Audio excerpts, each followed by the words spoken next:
It's been a while since I posted any content on this channel. It's been almost a month. I can say a lot of reasons for this, but at the end of the day, I procrastinated from creating content. What better way to then kick things back off by talking about the same thing which I've been dealing with over the last few months: procrastination. Most of us procrastinate on things. Whether it is a menial job like taking out the trash or something crucial like that report which you're supposed to submit tomorrow, we always wait until the last minute in order to get things done. If you are one among the list and you've been watching a lot of videos but still haven't been able to overcome this, then I've got something really special for you. The reason why most of those things didn't work is because each procrastination is driven by a different psychological factor, and each of them require a different set of tackling behavior. Well, as you would have expected, in this video, I'm going to break down in a detailed way what are those psychological factors behind your procrastination behavior and how exactly you can tackle it. Before we get into the video, my name is Lakshman Raman if you're here for the first time.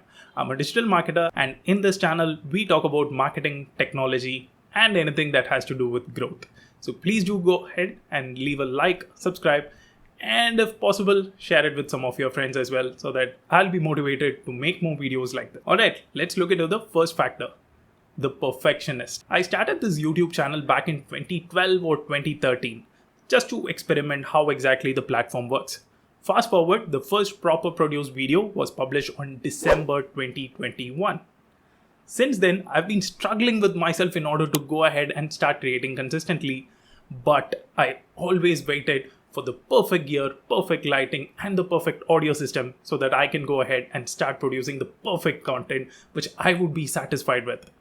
Unfortunately, that didn't happen. Fast forward to September 2022, I decided, alright, let's leave all this, let's go ahead and start creating content. Fear of perfection is actually a fear of failure. Your mind automatically starts building negative thoughts about what will happen if you're not perfect.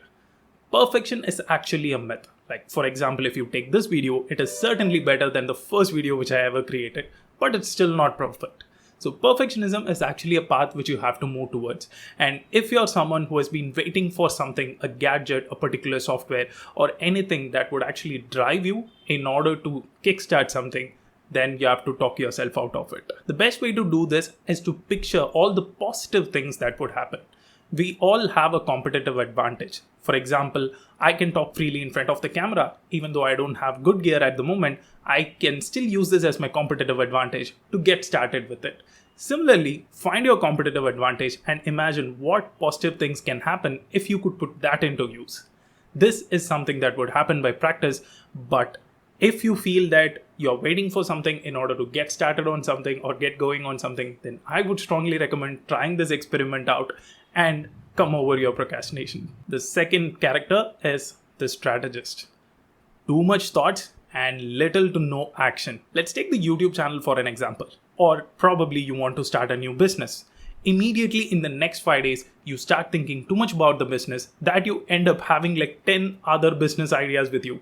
We all have a friend like that, right? So if you are someone who has been struggling with starting things because there are like too many ideas crowded up in your mind and you don't know where to begin and what to do first, then you have to start decluttering them. This is a proper strategist behavior where you have too many ideas, but the actions are too little to none. Don't get me wrong, it's always good to get new ideas and it is really important to get new ideas. But for any idea to turn into a result, it needs some actionable items or efforts put into it. And most importantly, you need to put some time into it for it to give you results. If you're someone who is struggling with this particular factor, then I would really suggest you to go ahead and prepare a control center dashboard for yourself where you can properly strategize with all the new ideas that is coming in. You can mark them down, followed by what exactly is the expected results out of each idea. For example, if I'm starting a new clothing company, what is the result I would expect? Put the timeline as well next to it, which means I'm starting a clothing company. I need to start an online store with which I'm going to drive so much revenue and so much customers in a period of 1 year by doing A, B, and C. If you can just jot down this format, which I would recommend even if you don't suffer from this procrastination, please do it. If you can map all your ideas, plan them and strategize them, it's going to help you a lot. And really help you start thinking about getting things done instead of just accumulating thoughts. The third characteristic is the avoider. I personally remember once when I was asked to do a very complex task. I had no skill set in it, but this particular task required both operational skill set and technical skill set.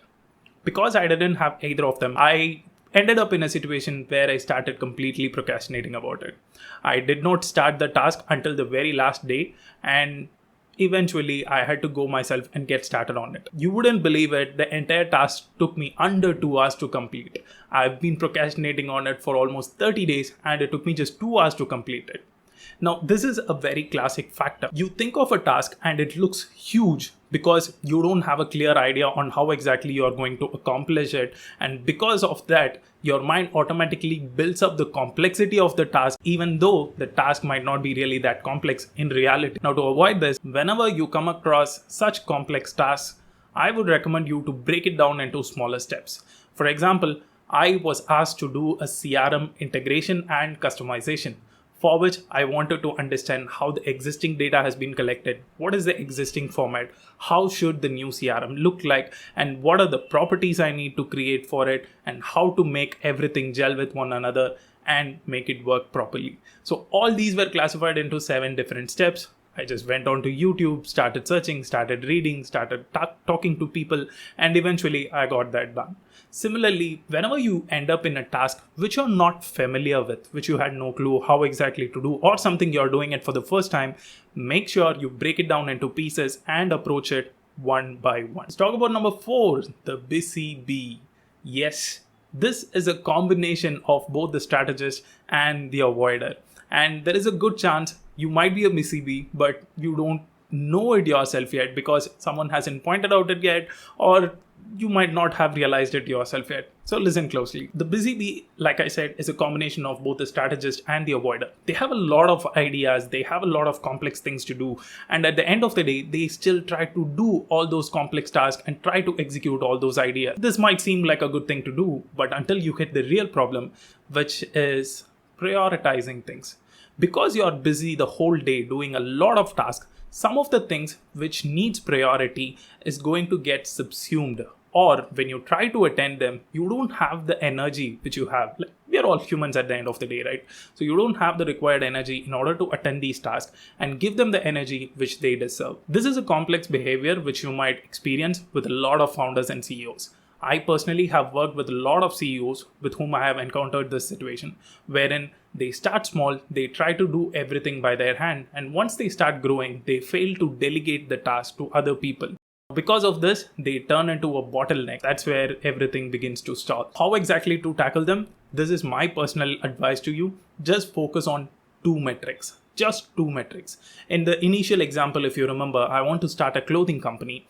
I'm going to understand what are my strengths and how exactly my strength can contribute to the end result.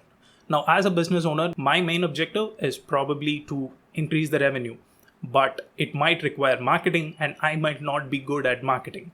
Instead, if I'm an operations guy, I'm going to fix myself, optimize the cost as my primary metric. And whenever I come across a task, I'm going to check if this is associated with my primary metric. If that is the case, I'm going to take it up on priority. If that is not the case, either I'll delegate it or I'll put the last 20% of my time into this particular task. So once you start to identify what exactly is your primary metric, just restrict yourself to 2 and focus your complete energy on that particular metric. You will see some amazing results. And once you start delegating things to others, that's when your team and business starts to grow as well. Let's talk about the 5th and the most common thing which we would have all experienced, the monkey man. Distractions are quite common. In fact, we live in a world where there are tons of researches being done on how to keep us distracted from doing things which we want to do. There is a lot of influence happening in whatever we do, how we do, and when we do. If you try to fight all this and try to be a monk, good luck to you. But practically, this is not applicable to everyone. We cannot exit these distractions completely, but we can try and control it. The monkey man is a characteristic wherein you're always distracted. You want to do something, you start doing something. Let's say if you want to write an essay, you go to Google and you start searching for some references. In the next 5 minutes, you end up yourself scrolling Instagram feed mindlessly. Here is what you can do about this. I love this quote from the movie called Dear Zindagi, where they say, for some reason, we always believe that success comes through hard work. If success comes easy, for some reason, we believe that we don't deserve it or it is not worth celebrating. That's not the case. Similarly, if you're trying to cut down distractions and live like a monk, that's not gonna happen. Instead, you can decide to take control of your time, whether it is scrolling Instagram or watching one of your favorite shows, allocate a time period for it, and just utilize that time without any guilt. Now, on the other hand, let's say if you're someone who is addicted to it, who in spite of setting those timelines, who still cannot manage it, then I would strongly recommend you to take a digital detoxification.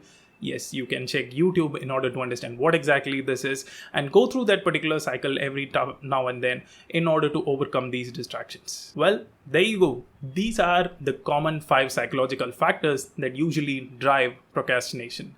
If you find this video to be useful, or if any of the actionable insights which I shared with you is going to be helpful for you, please go ahead and tell me which one would help you the most in the comments. I would like to read them. See you guys in another video, and make sure you subscribe to the channel for more such videos. Cheers.